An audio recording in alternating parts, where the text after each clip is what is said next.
Jessica, Jessica Castle, who is here as my co-host, and we will be talking about child abuse prevention today.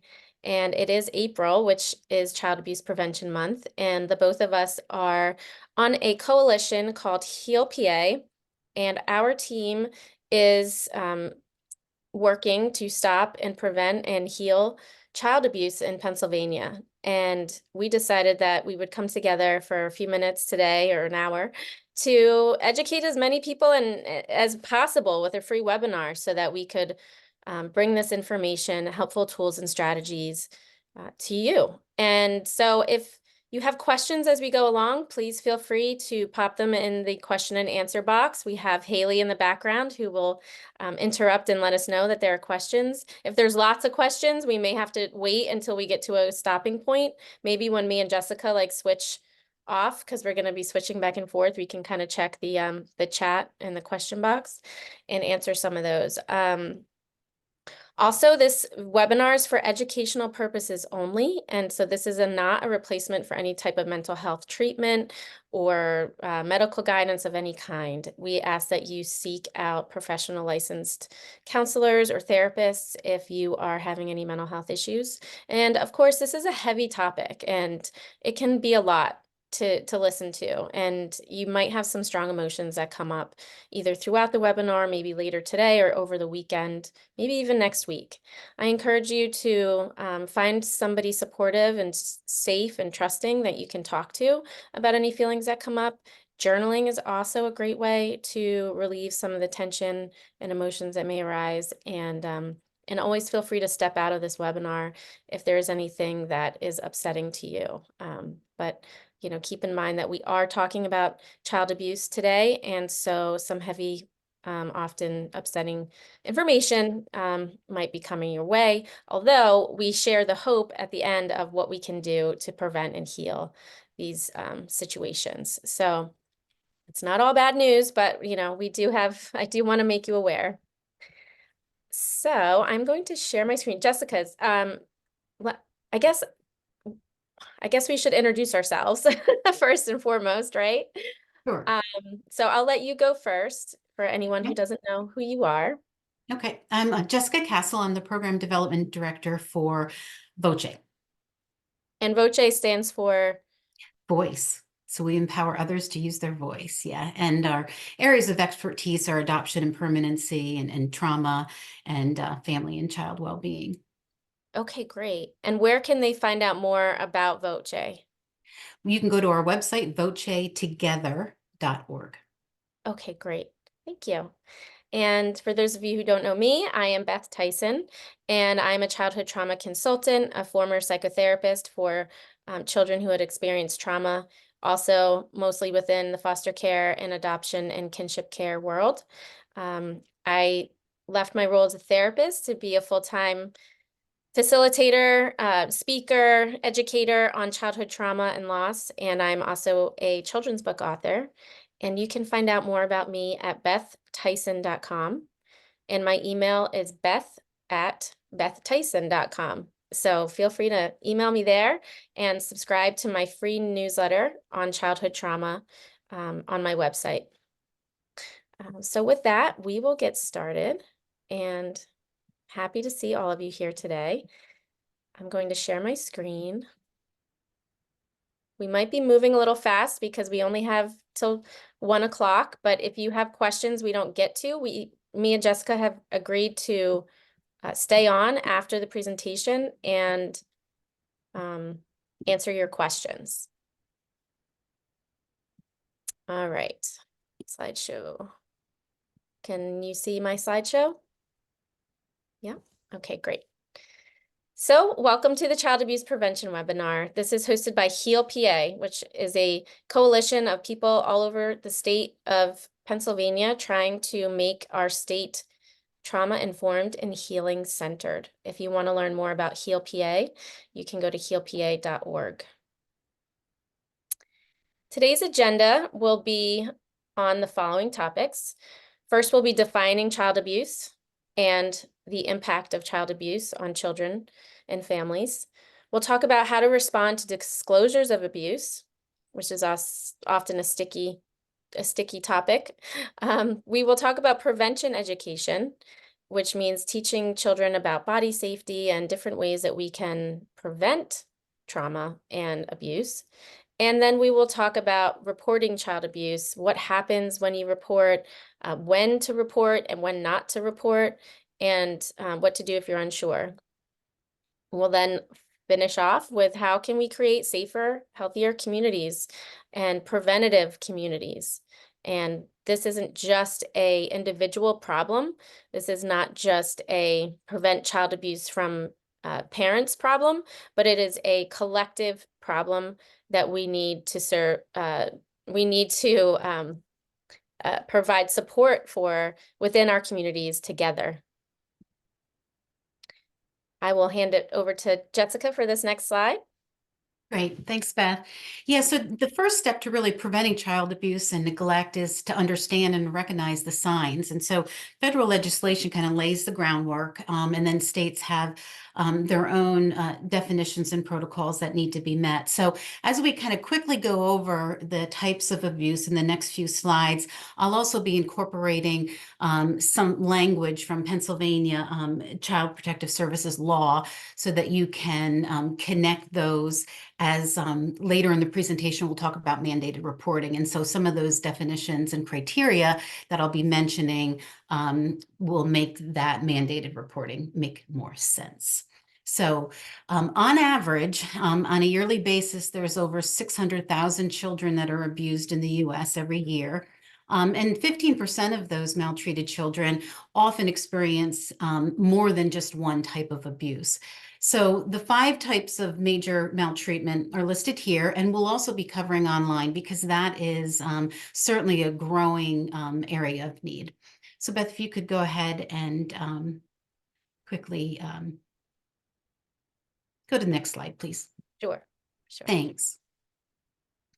So when we talk about physical neglect, abuse. So there's the definition. And so those are some of the types of activities that would be included in that. Included in Pennsylvania law is also shaking or striking a child under the age of 1 or interfering with the breathing of a child. And the way that physical or bodily injury is defined in Pennsylvania is the cause of bodily injury to a child through any recent act or failure to act. And it creates a reasonable likelihood of bodily injury to that recent act or failure to act. And physical abuse results in impairment or substantial pain. And so that is physical abuse defined, and a little more information given with the language of mandated reporting. So go ahead, Beth, if you could go ahead and we'll talk about neglect. And neglect actually is the most common form of abuse or child maltreatment. In 2019, there were estimated 625 cases of maltreatment, and 61% of those cases, nearly 2/3, were neglect.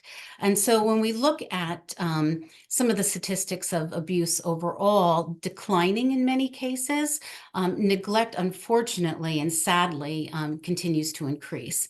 And so when we look at some of the definitions for neglect, we need to keep in mind that again, that language of a failure, right, and intentionally or failure to meet the basic needs of a child. That doesn't mean that a parent or a guardian lacks the ability or lacks the resources of, because we know that poverty is such an indicator and a contributor to cases of abuse and neglect. It places stress on families. And so that when we really talk about prevention, this is a huge area where when we kind of strengthen families' ability to provide those necessary needs, it makes a really strong case for prevention. So again, it's a failure of a parent or caregiver to provide the basic needs for a child. And when we talk about community, as Beth mentioned, this is where everyone plays a role, and that communities can come together and promote positive parenting and prevent child maltreatment, by providing the resources that families need to thrive.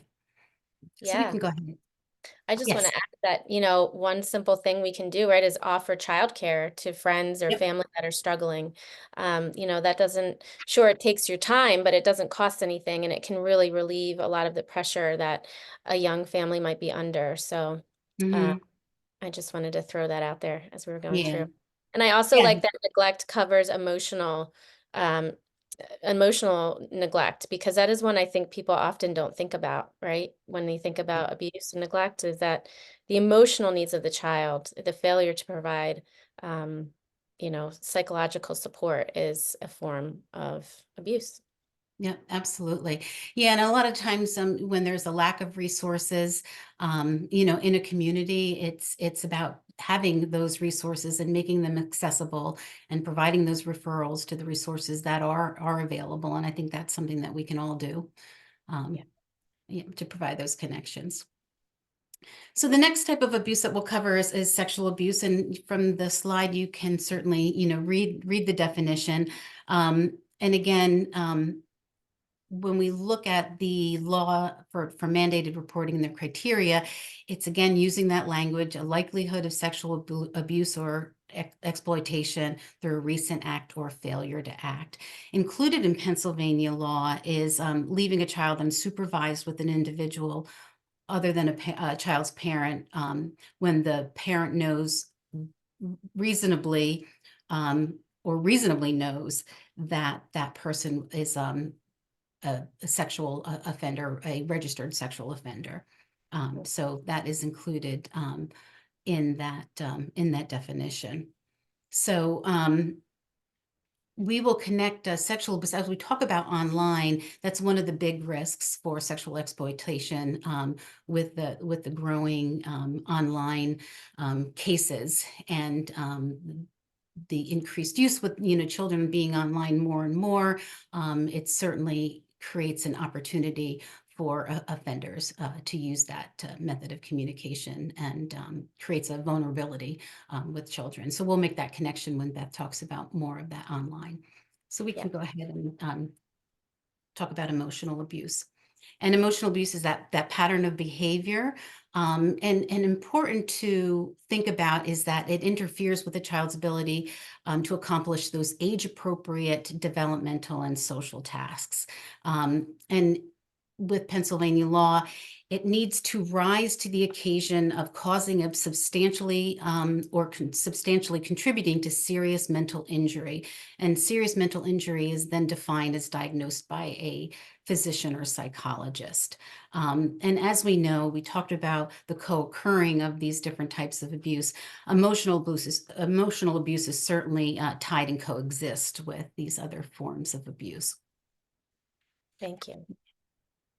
And then human trafficking is next, and human trafficking includes both labor trafficking and sex trafficking. And the important thing to know about human trafficking is the definition, the use of force, fraud, or coercion. And so those elements need to be present for human trafficking, for that definition. And so for sex trafficking and labor trafficking, it's the use of fraud, force, or coercion. And this is an area that was most recently added to the mandated reporting. Yeah, And this is then, a hot topic that we've been hearing yes. a lot about, right? And I think it's the switch from seeing people who are, what would be called prostitution and all these things as, oh, well, they're just working to make extra money, and that's totally not what's going on. These people are often forced into what they are doing. So, Yeah, uh, it's yeah, not by choice, not by right. choice, for And it sure. typically is the people that are typically targeted are children in vulnerable populations. So children who are in foster care, children who don't have people looking after them or close support systems. These are people also living in poverty. And so they look for the most vulnerable people to exploit. And so we have to pay extra special attention to those and keep that in mind when we think about human trafficking and the horrors of it. Yep, it Thank certainly targets the most vulnerable in our population. And it's highly financially beneficial for those offenders. And so it's really hard to stop because it's usually organized you. and profitable. So it makes it very difficult for law enforcement to stop. And this Right. is, yeah, worldwide issue, not just surprisingly for many people, it's happening in our backyards in our local communities, but it's certainly a worldwide issue as well. Now, how would someone identify, like, what are there signs that that someone you know might be being human trafficked? Like, if are there things to look for? Yeah, certainly. I mean, withdrawal from family. Many times they come into possessions where they didn't have the means to buy clothing or have their nails or hair done, or certain things like that. Because oftentimes the perpetrator will award or use um, gifts and monetary things uh, to groom, right, their victims, and to trust their victims. And so that oftentimes could be a sign. Conversations about going to parties, many times their victims are asked to bring friends along to a party or to meet certain people, and use some of the material gains that they've recently come in contact with to entice others to join. And then when we talk about some of the signs in the other forms of abuse, oftentimes human trafficking victims will display the same signs, because it is Yeah. certainly a form of sexual abuse and so forth, and emotional. And so it's kind of all tied together, but specifically for human trafficking, those are some of the things that you might see. Yeah, that's one I wouldn't have thought of, but that sudden change in status, Hmm. where if someone like doesn't have a lot of flashy things and a lot of extra money to afford certain clothing or getting their hair and nails done, things like that. And suddenly, they have this unexplainable change in the things they're wearing or what they're able to afford. It could be, not always, but could be a warning sign. Yeah, yeah.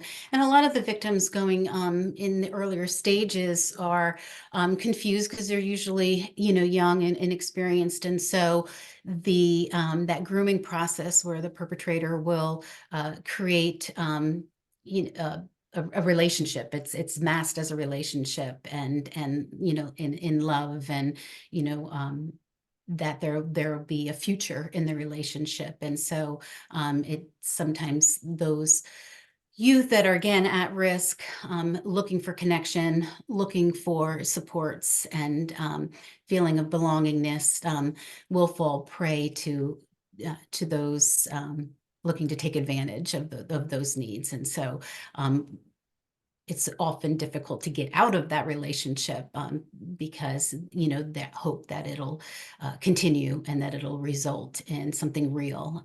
And so oftentimes that's the perpetrator's strategy to gain trust. That makes sense. Thank you for sharing that additional Sure. information. Hmm. And so we'll move then on to the next slide where we talk about Are you still there? cyber. Yep, Did we lose Jessica? I'm here. Oh, okay. Your screen is frozen on my end for some reason. Oh, okay. Oh, It might let's be hope. it might be me. I just got an alert that my internet is unstable, which I don't like that when that happens I when I'm know. on a webinar. Okay. So if Well, you guys have any trouble with me, please let me know. so far so good. Yeah. So yeah, Beth will talk a little bit more about cyber and online, but certainly more and more children spending time online than ever, as we talked about. It certainly makes children susceptible and vulnerable to the exploitation that is happening, and for perpetrators that are laying in the wait. And so there was an interesting report from UNICEF, because again, this is a worldwide problem, that 80% of children in 25 different countries reported feeling in danger of sexual abuse or exploitation online, that they have experienced something or approached or, had a suspicion that something just wasn't right. So uh, they're out there, right? And so it certainly makes for children to be very vulnerable. Right. I mean, right now, our children are safer out in the real world than they are spending time online. Um, and so that's really where these perpetrators are putting their attention and their focus, because they have easier access to larger amounts Mhm. of people that way. It's a lot harder to groom or meet somebody, in a playground or out walking around than it is to meet them online secretly where nobody can see their conversations, nobody can see them interacting. So Yeah. it becomes a place of danger. And they can certainly hide their identity, right? And portray somebody that they're not age-wise or and so forth. So yeah, it makes it very difficult to protect oneself. Yep. So some of the examples are listed here. Do you Mhm. want to talk about any of those? Yeah, all of them, in addition to the online grooming is one that I didn't include there, but we kind of talked about that. Is again connected to a mandated report, right, of sexual abuse that covers the use of technology to sexually exploit children, but certainly more difficult to track and to make arrests and so forth. So law enforcement certainly has their hands full when it comes to online prosecution of Yeah. sexual exploitation. Yeah. I do see they're trying to, though, with these, they're trying to make more laws around these deep fake videos that girls are being abused with by they replace, they will superimpose your photo on Mhm. sexual acts and Right. send it out to your community and to your school and to your friends and family, and it looks as though it's you doing whatever it is that's in the video or image. And this is just sick, really, but they And are trying to create more laws around it. right. And technology certainly advances far faster than the laws can keep up with. So it feels like we're always at a disadvantage as technology continues you know, Yeah, to advance. Yeah. exactly. Yep. So these are just things to know about, to be looking for, um, and we'll talk about more of it in just a moment. Um, so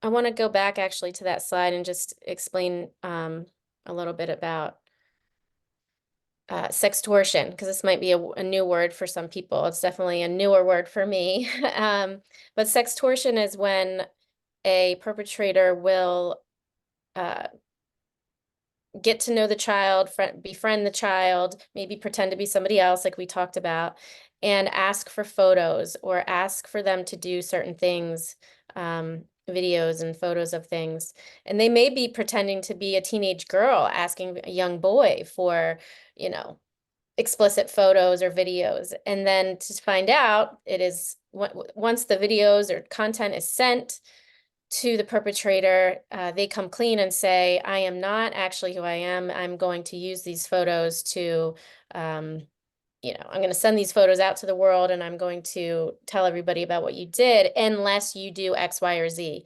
And X, Y, or Z could be anything from send them money to perform sexual acts for them to even in some cases, I've heard that these perpetrators are asking the child to abuse a sibling. So they say, if you don't, I'm going to send this video out to everybody unless you go abuse your little sister, and you have to prove that you did it. And so it becomes this cycle of abuse that they get stuck in. So this is one that we really want to try and hone in on and ways of protecting and preventing our children from what's happening out there. And I know this all sounds very scary. It's scary to me. I have a young child and I'm not prepared for her having access to the online world. And but we need to get prepared. And there are things that we can do. And it's not only the only way is not just to say don't participate and don't use a phone and don't get online, because it's really not realistic. We need to teach the children healthy ways to protect themselves online. And we'll talk about some of that.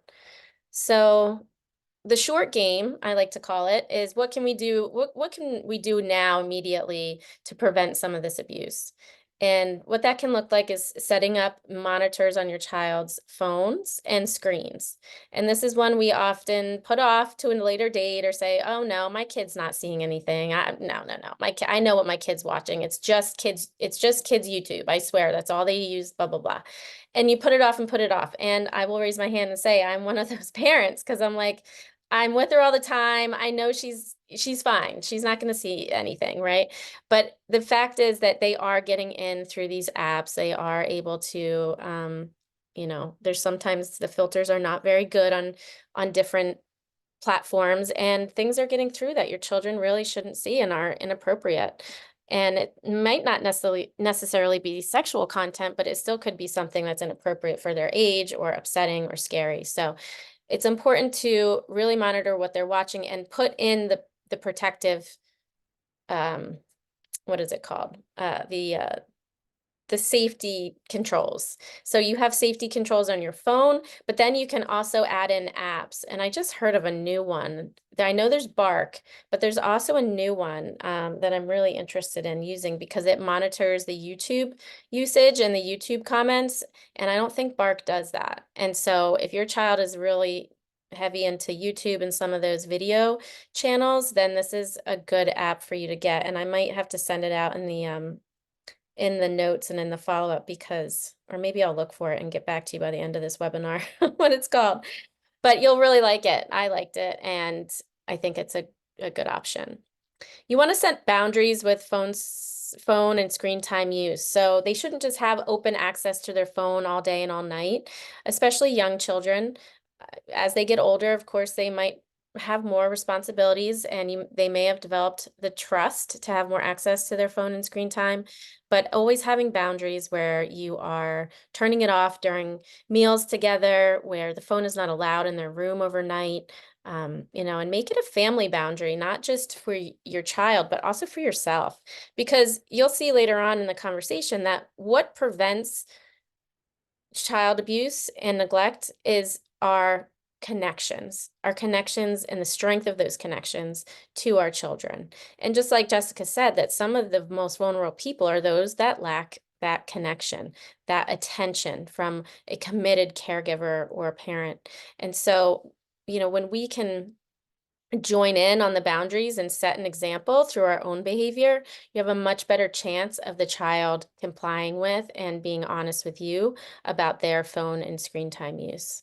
A good rule of thumb is to never allow phones and screens in the bathroom or bedroom. Statistics show that this is where the inappropriate content is happening, behind closed doors in private spaces. And this is a place that our children should not be allowed to use their phones and screens. We have some questions. Haley, are you there to facilitate? Yes, of course. So I Okay. see some questions in the chat here. The first one's pertaining specifically to something that's a little more private Okay. and talking about situations if you ever find yourself in one of those where an adult is taking advantage of you as a child. Mm-hmm. How do you recommend that these individuals advocate for themselves, or as adults that you teach your children to advocate for themselves? Yep, we're going to talk about that later on in the presentation. So hang tight and we will get to that. Thank you. It's a Okay. great question. Yeah, Yep. great. And then there's another question here. related to cyber abuse and cyberbullying. Very similar, like what do we do? And how do we teach our children to sort of navigate these platforms? Yeah. Yep. We're going to get there, promise. Okay, great. But it, Sounds good. mostly about your relationship. I mean, these are the short-term things that we can do.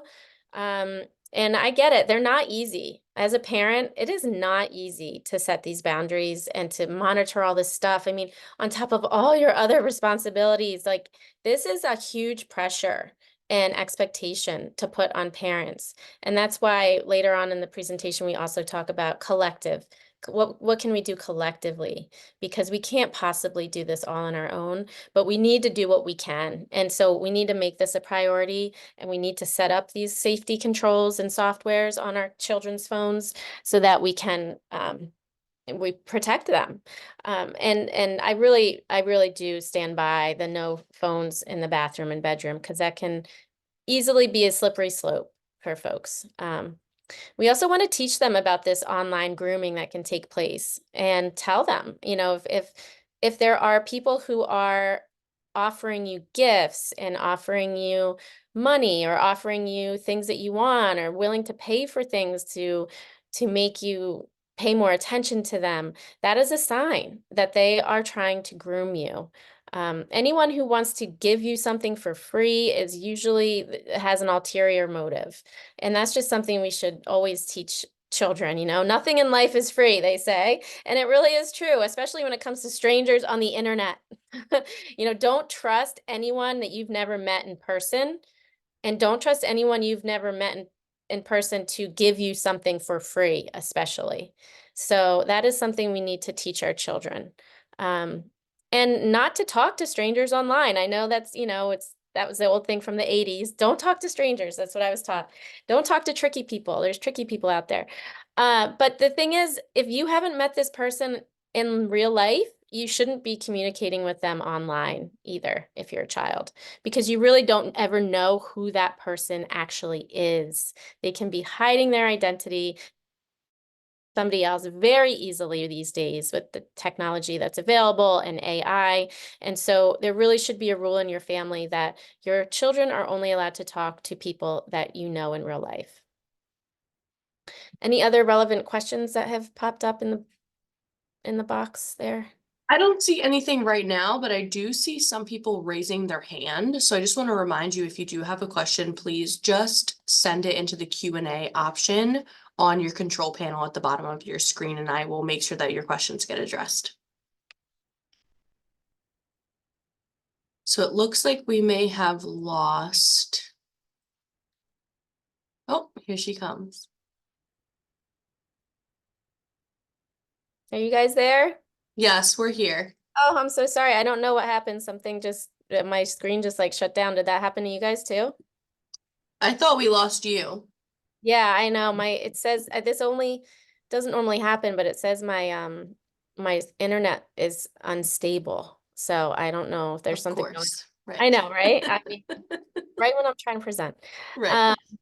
So let me get back to my slides. Hopefully this all continues on. Can you see everything again? Yes. Okay, great. So the long game is what can we be doing over the lifespan of a child to prevent and protect them from abuse online or in person. And really what it is about is relationship development, building trust, building safety within your relationship, and finding ways to keep the lines of communication open for yourself and safe for others. We always want to aim to be that one trustworthy adult that a child can trust. And so if we are breaking our promises to them, or keeping secrets from them, or not being honest with them, then this is going to make it less likely that they will come to you with something that they're concerned about. So building trust is a way to open those lines of communication. And that really starts at birth, or as soon as you meet one another, or as soon as you know, have a relationship, is that the sense of, can I trust you with this information? Will you keep, you know, this between you and I, and sometimes you can't, if it's a safety issue. And will I be punished for telling this information? In my family, we have a rule. If you tell the truth, you'll never get in trouble. And that's just the rule in my family.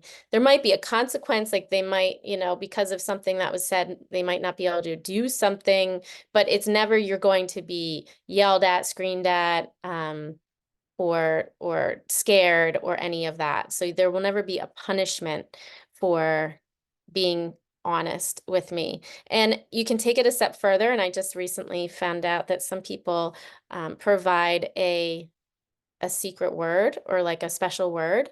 And if they have something they need to talk about, but they don't know how to bring it up, they just say the word, and that alerts the caregiver that they need to talk about something serious right now. So say the word is apple, and say you're out to dinner with a group of people and there's kids and family and you're all together, and all of a sudden, someone you're close with, a child says apple, and that that's the word, then maybe you step aside and say, what's going on? What's coming up for you? And that's sort of the opening for them to tell you something that might be hard to hear, or share something they're scared about or worried about, because it becomes really difficult for children to find that entryway sometimes.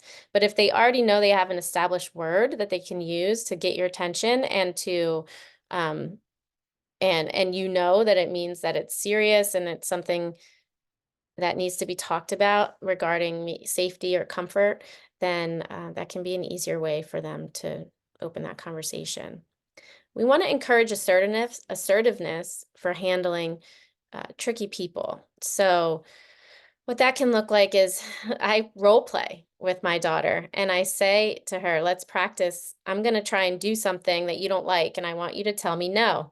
And kids love this because it's funny for them and they like to say no. It's usually their favorite word if they're little. And so since my daughter was young, we role play. And so like I'll try to grab her and I'll be like, say no, and push away from me. And so she practices that. And I tell her, if anyone ever touches you in a way that you don't like or without their permission, you are allowed to push them off of you and say no very loud, and say it as loud as you can. And she will practice saying it as loud as she can. And so that's okay to teach your children to protect themselves. And so that's one way we do it. Do we have some questions coming up? I can see the number of questions coming in. That's why. Yes, so we have a few questions here for you. One is pertaining to implementing these online monitoring techniques. Mhm, So if they're a parent that hasn't been doing something like this, mhm. how do you recommend that you go about this without seeming controlling, or like you're controlling your child's life or receiving that backlash from them? Yeah, I think that is a great question. And what I would recommend is educating them on the statistics and the dangers and the real life things. I mean, depending on age, right? Like younger kids aren't going to understand statistics, but they're also not going to be saying, um, they're also not going to feel as intruded upon as like a teen. This sounds like a question a teen or an adolescent might be related to. So what I would say is, letting them know, like, this is really happening, and here's the statistics, and here's what's being talked about in the news about it. Not scaring them, not showing them actual content, but just like, this is a real issue that we need to protect ourselves from. And just like we wear seatbelts every day in the car, but we don't get in a car accident every day, right? But it's the same thing with our phones. We also need to protect ourselves on the phone. And this is like a seatbelt for you on your phone. You're protecting yourself from the off chance that something terrible might happen. And it probably won't, but it could. And so we want to make sure that you're safe. It's my job as your parent to make sure that you're safe. And I wouldn't be doing my job if I didn't put this on your phone. And so I'm doing this because I care about you and I love you, and not because I want to control you or see what you're doing. This is, the technology, like Jessica said, is growing faster than we can protect ourselves from it. And this is a reality of the world that we're living in right now. And in order to use your phone, you need to have these safety protocols in place. So I hope that's helpful. Yeah, I think that's great. I think that's a great comparison, especially to the follow-up question was sort of about trust, right? And I don't want my child to think that I don't trust them. But in that same analogy that you use for using your seatbelt, I trust my parent as a driver, Right. but it's not always going to be their fault, right? Or maybe I don't trust the other drivers on the road. So Yes. we just have to protect ourselves and utilize the safety precautions that exist in the world today. Yes, absolutely. Great point. Thank you for adding that. Yeah. So I have Um, one more here. Where can you anonymously report neglect, like a child not going to school? We're gonna get to that. And Okay, so what we're gonna do is hold off, I think, on questions until the end so that we can get through the get rest of our through. Okay, content. But that's a great question, and Jessica's gonna answer that in just a few minutes, so hang tight. perfect. Thank You you. guys are very participatory. I love it. I love when people ask questions, and I'm not trying to stop that, but we do have some really great information to keep sharing. Let's see, where was I? So assertiveness, and then, we can be advocates, right? I know we have lots of responsibilities, but one of our roles is to be an advocate in our communities for stricter laws and regulations, whether it be, legally with what happens if somebody uh, violates us, or whether it be with these tech companies and what they are able to allow to happen to our children.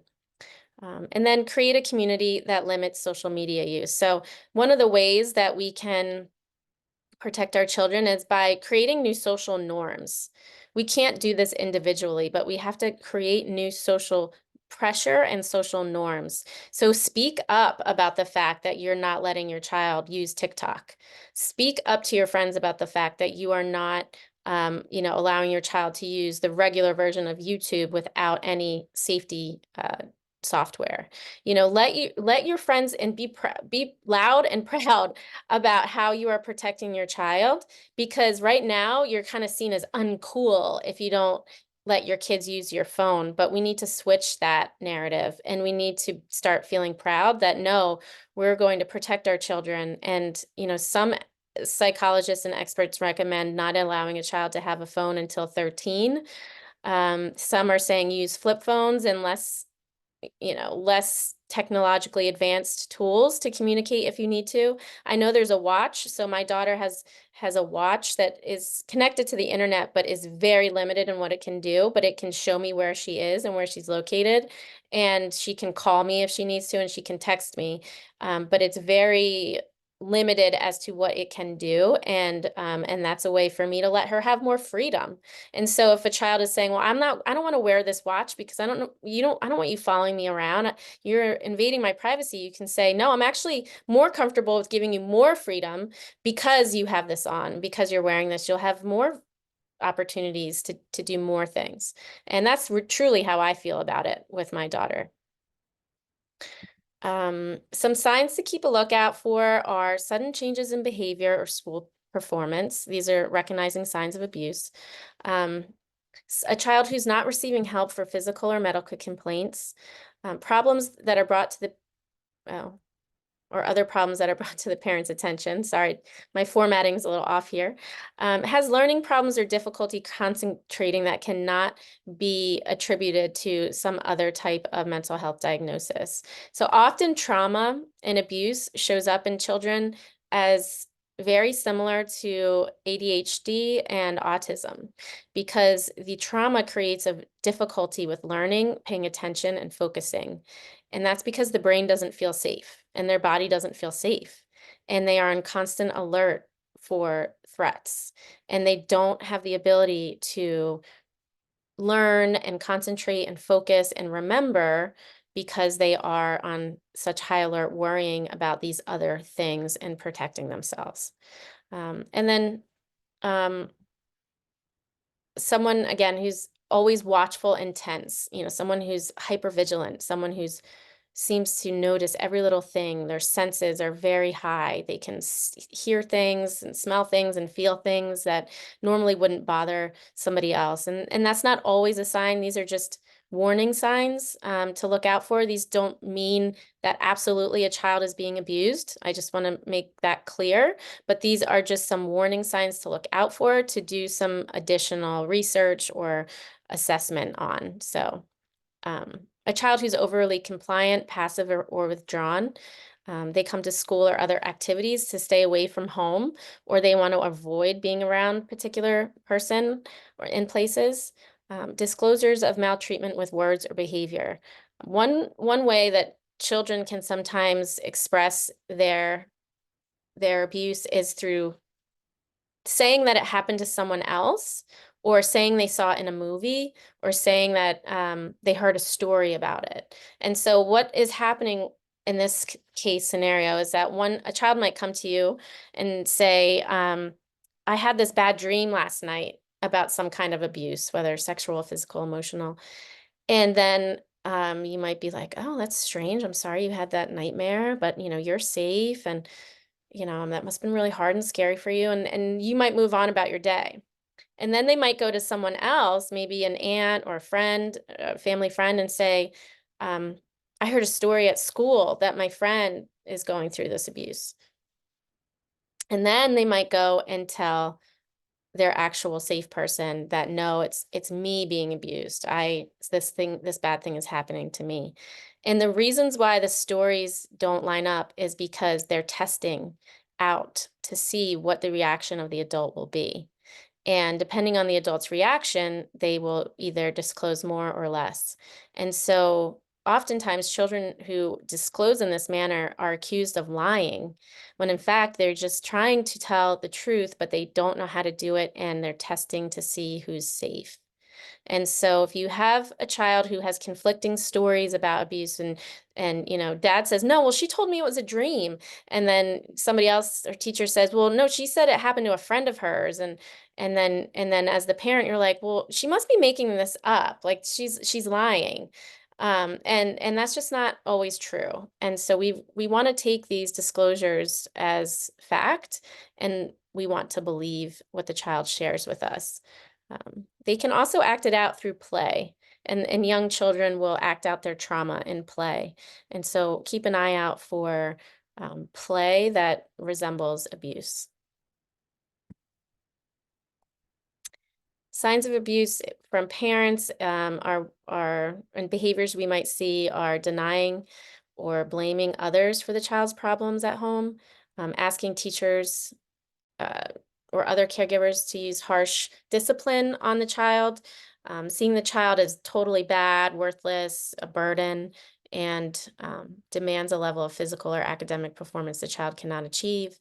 Looks for the child for care. This is an important one, especially for our vulnerable populations. We see parentification. And what that means is that the child is actually in a reversed role from the parent, and is actually the one who is caring for and taking on adult responsibilities that really belong to the parent or caregiver. So there is a common theme of that around families who are experiencing abuse. And then, of course, if they seem to not show any concern or care for the child's well-being, that is also a sign. These experiences of abuse are also known as adverse childhood experiences. You may have heard of these, but if you haven't, I encourage you to look them up. There's a study that was done back in the 90s by Kaiser Permanente, did a longitudinal study of around 30,000 people and asked them about their early life experiences and about their current life. And what they found was that the more ACEs, or more adverse childhood experiences a child has in their early childhood, the more likely they are to have health issues, the more likely they are to be incarcerated, the more likely they are to die of an early death or have complicated medical problems, more likely they are to abuse substances or misuse substances, and the more likely they are to die from despair. So we really want to educate ourselves about, how do we prevent these adverse childhood experiences? And abuse is one of the many items on the ACEs questionnaire. So you can go to ACEs Too High is one of the websites you can go to, and we'll provide references in the follow-up email. We talked a little bit about how to disclose, about how to respond to disclosures, but here's a little flow chart for you, and I'm going to kind of go through this a little bit quickly because you will get this in your follow-up email. You'll have access to the slides, and this gives you a good step-by-step process. But the main thing is we want to show the child that we believe what they are saying. We never want to downplay or mitigate or try to invalidate what the child has disclosed. We want to show that we believe them, and we want to affirm that they've done the right thing by telling you, and we want to praise them and let them know how brave and courageous it was for them to come forward. We don't want to push a child to share more than they're comfortable with, but we do need to sometimes find out the facts, so we have to, it's a delicate balance, and I don't expect you to be perfect at it, but we don't want to push too hard, and yet we still, we need some of this information. We can't promise to be confidential with the information, especially if it involves safety. So we need to let our children know that, when it becomes a safety issue, we will have to tell others. We may have to report it to the police, or we may have to take some further action. Remaining calm and not freaking out by the response is also important. So we want to receive this information as calmly as possible. Of course, we won't be, right? We would never be, I wouldn't be. But if we get really upset and start showing, crying or screaming or getting really angry or freaking out, for lack of a better word, that can really scare the child into stopping their disclosure and to not telling you things in the future. So we want to kind of take this information in like, okay, this is a concern, this is serious, but we're going to figure out what to do next, and I'm going to be here with you through this process. I'm here with you. I'm going to walk through this with you, and we're going to get through this together. We want to reassure the child that it's not their fault. It is always the first thing that children do is blame themselves. And so we really need to make it clear that it's not their fault. Some body safety recommendations for young children. We want to start talking to them with their proper names for their body parts. We want to use vagina, penis, anus, and other real names of the body parts so that if anything ever does happen to them, they know and can identify exactly what happened, and they can report it in a way that is factual and can be accurate to what took place. So we also want to explain their body parts are private, and they should keep those parts to themselves. That even if they feel comfortable sharing their body with somebody else, it's not appropriate for children to do so. And they should be covered by swimsuits and including their mouth. So, well, not swimsuit shouldn't cover their mouth, sorry. But that all private parts are the parts that are covered by your bathing suit, and in addition to that, the mouth is also considered a private part, and that nobody needs to have access to those parts of your body without your permission, and especially not adults.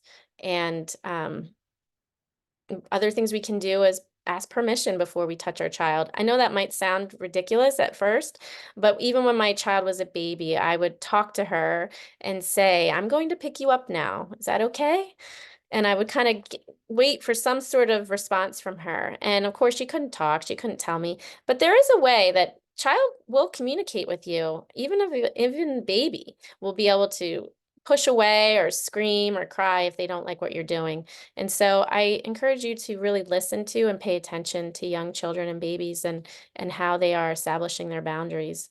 We can model for them personal boundaries by telling other people no and keeping boundaries that we feel comfortable, even with our child. So if you're feeling touched out by your child and you just can't take anymore, you can say, listen, I am uncomfortable with the amount of affection you're showing me right now. I need some space. And while you might feel like the worst parent in the world doing that, you're actually doing them a favor. You're actually teaching them how to create their own personal boundaries and speak up when they are uncomfortable.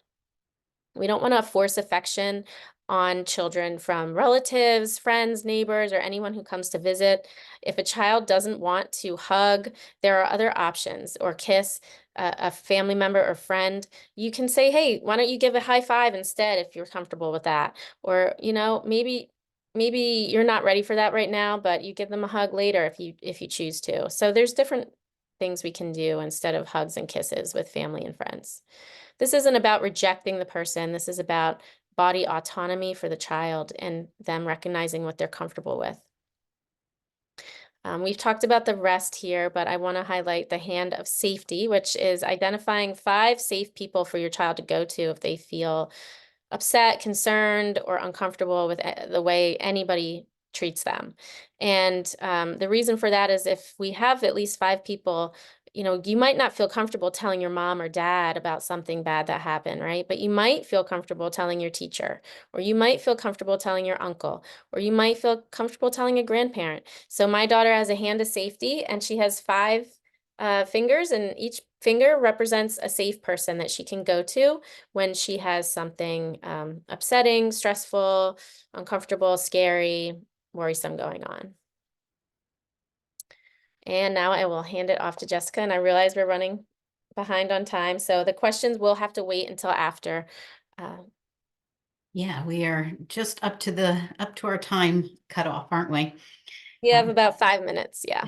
We kind of suspected that would be the case. So, but reporting child abuse. So, basically, it's done by calling Childline at 1-800-932-0313. And I'll include that number in the chat. But there are 2 types of reporters, mandated and permissive. And mandated are just what it says. You are mandated as a requirement of your role, your job, your volunteer, your interaction with the child to report child abuse.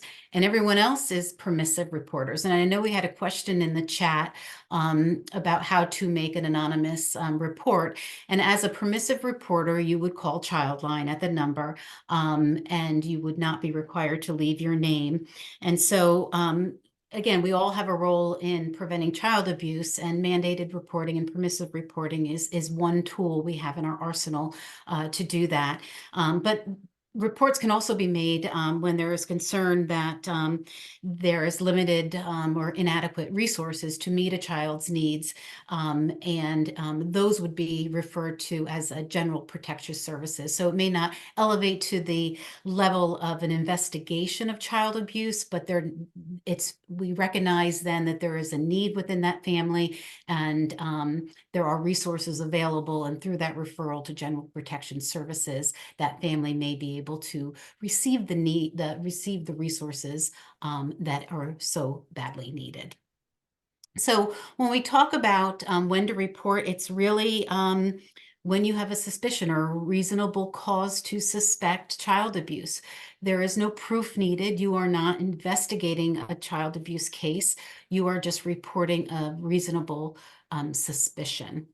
And as we all know, the importance of reporting is we want to prevent child abuse from occurring or prevent ongoing abuse, and to intervene early to get that child help if abuse has already occurred. And some of the barriers to reporting are failures to recognize or not have the language to use. And so with education like what we're doing today, again, that first step of preventing child abuse is understanding what child abuse is and being able to recognize the signs. Fear of repercussion or retaliation or prosecution. There's also fear of being wrong. And again, I'll emphasize that you're not investigating a child abuse, you're really reporting on suspicion. And so there is no need to worry about being wrong. There's also, if you're reliant on the abuser, financially dependent on the abuser, there may be cultural or language barriers. By calling Childline, those could be alleviated with interpretation services and so forth. Or maybe you reported and you felt like nobody listened or believed you. But again, it's important to be that champion, to be that superhero for children who are in need. And one, again, tool that we can use is mandated reporting or permissive reporting by calling Childline at 1-800-932-0313. And so we can go ahead and, Beth, if you want to skip that since we're right up to the time, we'll quickly go into our community, because we all have a role in preventing child abuse. But we also know that children thrive when surrounded by safe, stable, and nurturing and supportive families and communities. And community can be your church. It can be defined as your school or your neighborhood. But that we recognize that all families go through times of stress, and all families need support from those that care about them and that they trust. Even those with many resources often need help from those around them. And we know that those without the resources even are in greater need of that collective effort. And child abuse and neglect are preventable. And it's when communities come together for prevention and engaging in families and providing those resources that we build a comprehensive child and family well-being system, right, that looks at strengthening families and connecting them to the resources. And we can all have a role in that.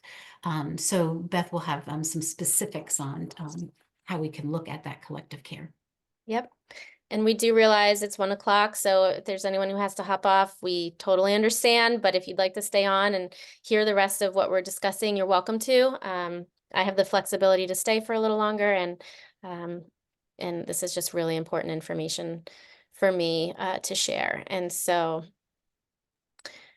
collective care. You know, we hear so much about self-care, self-care, self-care, and really that's good. We need self-care, but we also neglect to realize that we need collective care. We can't do this all on our own. We can't heal the children's mental health crisis, you know, on our own. We need each other. So if you remember one thing from today, it's that predators rely on our silence. That is what they want. They want us to feel shame talking about this in public. They want us to keep quiet. They want us to be embarrassed to speak up about it. They want us to not talk about it. And when we talk about it, and why is that? Is because when we talk about it, we can prevent it. When we talk about it, we can stop it from happening. We know that it's a crazy number, and you might know the exact number, Jessica, but I think it's like 85 or 90% of abuse happens within a relationship that a child already knows the person in some way. Yeah, So it's even higher than that. It's 90% of a parent responsible for abuse, and it's even higher with someone known to that child. So the predators are people you know. And if you speak up about preventing abuse, and you speak up about how you're teaching your child about body safety, and you speak up about how you have these protections on your phones and whatnot, then the people around you are not going to see your child as a target. They are going to know that your child is informed, that your child knows what to do to tell if something is happening. They're going to know that your child doesn't keep secrets. That's one I didn't talk about earlier, but that how we should teach children to never keep secrets. And as soon as an adult tells you to keep a secret, that's your sign to go tell your mom and dad or someone on your safety hand right away. And when we talk about this with our friends and family, we are talking to predators, unfortunately. And we don't know who they are, right? But we know that that's who primarily is perpetrating on children. It's somebody the child knows. It's either a parent, or it is somebody in the family, or it is a family friend. So we really have to be vocal about these issues and make sure we're talking about it, because it can deter abuse from happening. We want to make a pact with our friends to protect each other's children and to speak to each other about these issues without shame and fear of retribution. So say your friend is watching your kid and their child while they play together, and some sort of inappropriate play comes up. Talk to the other parent about it. tell them about it. Tell them it's a no judgment zone and that they are free to share with you anything they hear or see that's concerning, and take away some of that privacy and secrecy and shame that others might feel from speaking up. We want to facilitate open lines of communication with everyone we're close to, because they might see or hear something from your child that you don't know about. And you want to make sure that they feel as though they can come to you without you freaking out or getting upset or angry. And maybe the information is false, right? And if it is, great. But if it's not, you need to investigate further, and you might find out something that could protect your child or somebody else's child. So remain open to that information in both receiving it and sharing it with your friends and families. Building communities that are safe and nurturing. So be that safe person, be that nurturing person, be the one who asks a child's friend, how are they really feeling? What's really going on? And getting to know the kids in your community, being someone that they can turn to, even if you're not their parent. Maybe you're their coach, maybe you're their teacher, maybe you're their neighbor, but be someone they feel comfortable turning to. And then being vulnerable about your fears with your group. And this is something that is hard for me, even. So even though I'm a trauma therapist, I sent out a text to like my group of friends about, protecting our children online. And I was so nervous to hit the send button. I was so like, oh my God, they're going to think I'm a weirdo. They're going to think I'm a nervous Nancy or whatever. They're going to judge me and think I'm crazy. And I hit that button anyway. And I sent the text. And you know what the response was? The complete opposite. They all responded and said, thank you so much for sharing this. Thank you for being brave and speaking up and giving us resources. So make this a normal conversation amongst your friends and family, and as much as you can. And that are some of the ways that we can collectively protect and prevent abuse from happening to our children. And also being vulnerable with our kids is another way. So sharing with them about maybe something uncomfortable or concerning you went through as a child will allow them to feel comfortable coming to you. So for example, I tell my child about hard things I've been through sometimes. I don't have an abuse history, so I don't share that exactly, but she knows that I share openly with her and will share some of the hurts and awkward, embarrassing things I went through as a kid. And when I do that, she feels less shame for the mistakes, for the problems, concerns, worries that she has that have happened to her. And also she knows that if I can talk about it, then she can come to me to talk about her scary or concerning things. And so that's one of the ways we can open up the lines of communication, is by being a little more vulnerable with our kids and not always keeping this hard exterior of, I never make mistakes and I never had anything hard happen to me. We need to break down some of that veneer that parents have, because we're not approachable when we do that. We need to show them that we have hardships, that we have things that have hurt us or upset us. Now, we don't want to lean on them for support, right?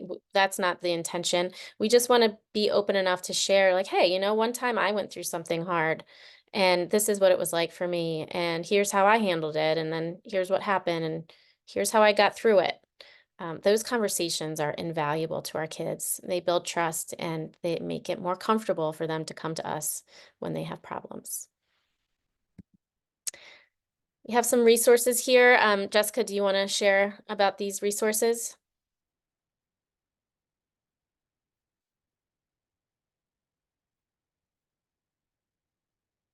I can't.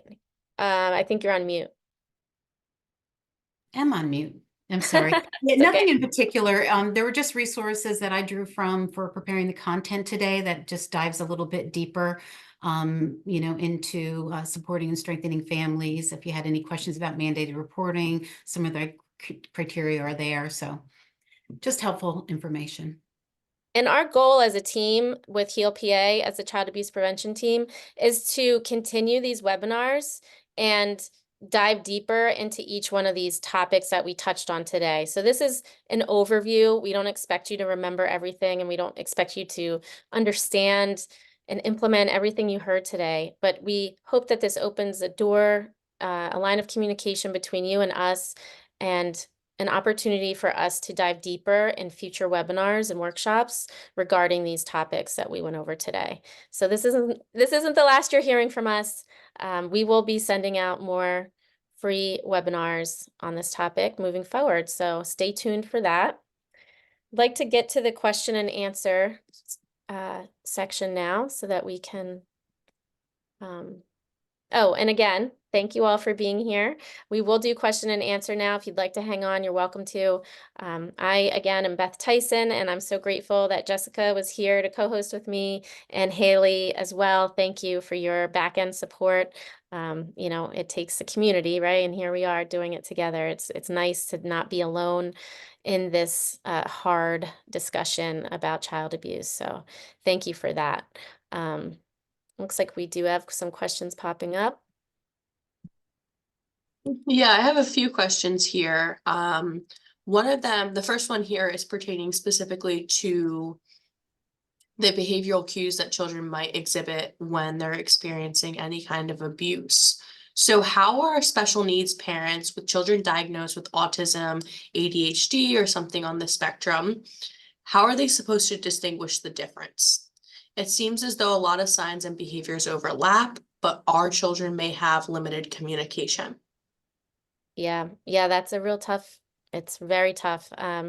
So there, you know, my recommendation is if you think that there has been trauma or abuse, to try and address and heal that through, you know, licensed professional therapy or counseling, and see then what symptoms are left of the ADHD and the autism or borderline personality disorder, panic disorder. You know, a lot of these DSM definitions are related to trauma, and they do overlap in diagnosis and symptoms.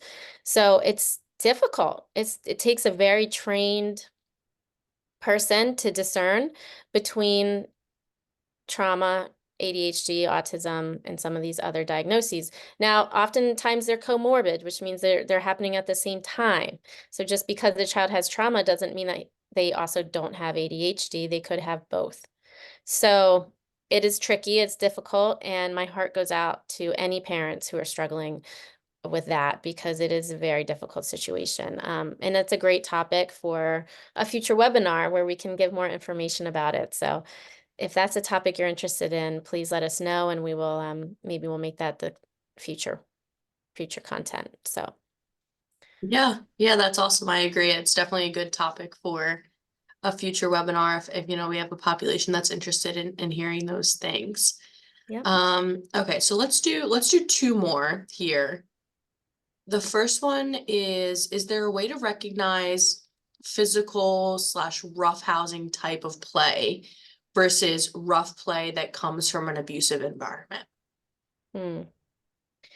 I mean, so some rough play is typical, right? Children, especially young children, they're testing out their boundaries. They might enjoy the sensory aspect of it. My child's a rough player. She likes to play rough, and she likes to really get the sensory experiences of like falling down and you know, jumping into things and bouncing off of things, and she's just very physically oriented. She likes it.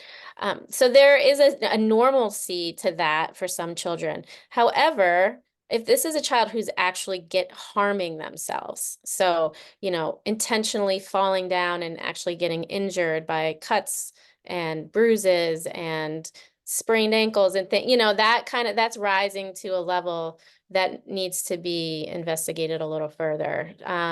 So I would say that if it's actually harming the child, and there is a pattern of this behavior that they seem sort of compelled to do, then I would want to investigate that further. Again, it's never 100% certain that abuse is happening, but we want to at least look into it and see what might be going on. Yeah, absolutely. Because it's tough, especially with children, because they are so curious and they are so exploratory, right, in that sense. Mm-hmm. Okay, so let's do one more here before we kind of wrap things up. And I really do appreciate everyone who stayed on. It's great to see that there's such a, you know, Interest. a curiosity and interest. Yeah, absolutely. So It would seem again with a vulnerable population that the parents' places are not being proactive with children. What can we do? What can we do to have this information and children's rights be taught in the school year and reinforced during the year? So like basically, what are the schools doing with this information? Is there any kind of education surrounding this information for our children? That's a great question. And I do have access to somebody who might have the answer to that question, who's on our child abuse prevention team with HEAL PA. So I might be able to follow up with her and get back to Beverly personally, because Beverly is a friend of mine. Hi, Beverly. Mhm. And so that's a great question. And I'm not sure. Do you have any information about that, Jessica or Haley, about what is mandatory for childcare workers and teachers and things in terms of, I'm sure for teachers, I know they have to be, there's mandated reporting training that I had to go through. I know that anyone who works with a child has to have their mandated reporting Mhm. training. I know Yeah. that's And I required. don't know if Leslie's trying to address maybe education in the schools for the children themselves. And I know that that's something that we've talked about. It's not universal, it's not required, but a lot of schools are doing preventative education as far as child sexual abuse prevention in schools with the younger groups. And I know in our group, our child abuse prevention action team have looked at one of the initiatives we could take on is education in the high schools for parenting that looks at, bringing some of this positive parenting as a required class for all, like high school. So that was something that universal education for the children themselves is beneficial as well. Yeah, Yeah. definitely. I don't think we're there yet, it sounds like. No, Not that I no, know of. We're not no. there yet, but we should be, and we should be focusing on making that happen. Mhm. And getting involved with coalitions like ours is a great way to do that.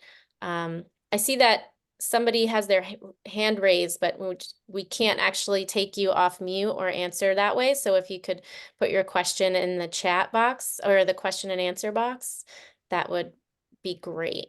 Um, yeah, it's unfortunate, but we're not there yet, and it does fall on the caregivers to provide this information, and that's why I'm so passionate about wanting to make this more of a collective effort. We can't individually stop this from happening, unfortunately. We can do our best, right? We can try and we can do our best, but we need to bring together groups of people that are willing to do this work. So we have two more participants with raised hands. It must not be easy to see how to use the question and answer is my guess. It should be right at their bottom panel, right where it says like start video, mute, all of that stuff, leave the webinar. It should be right in that panel. Okay, thank you for that.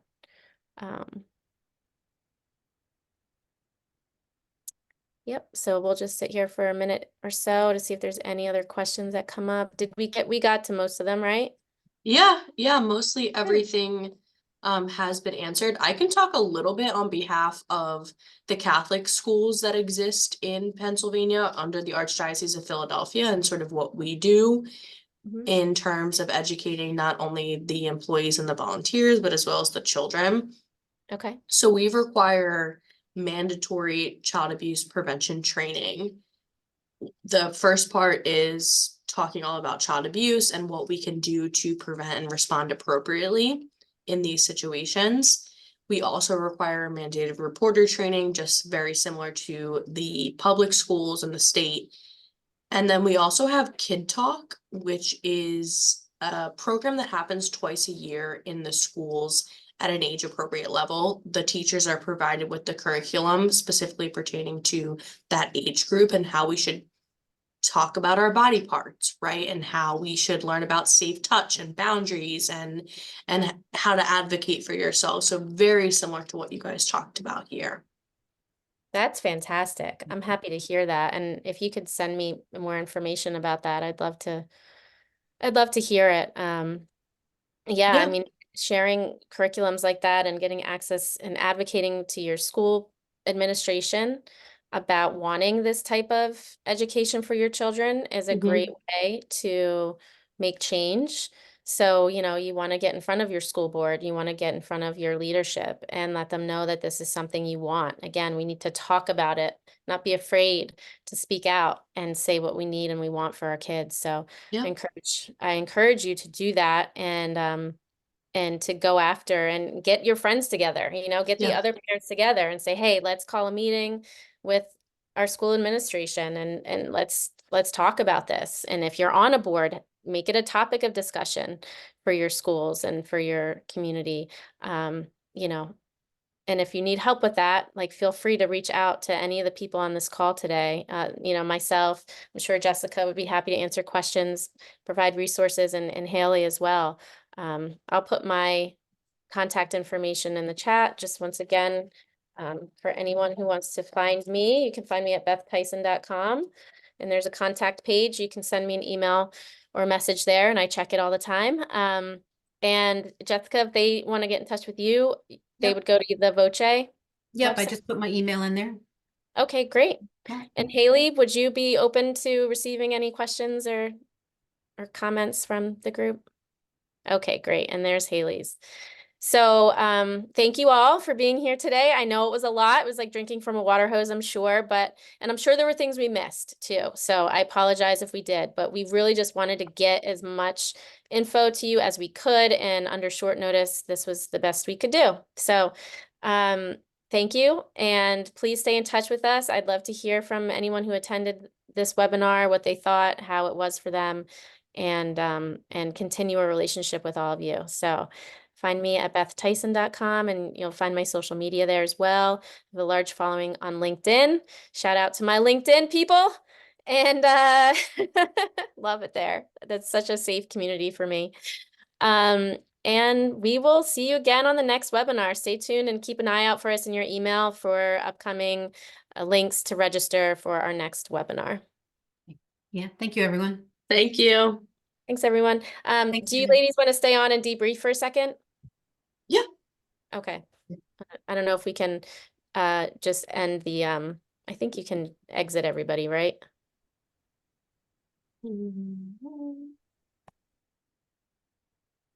Not to be not to be rude.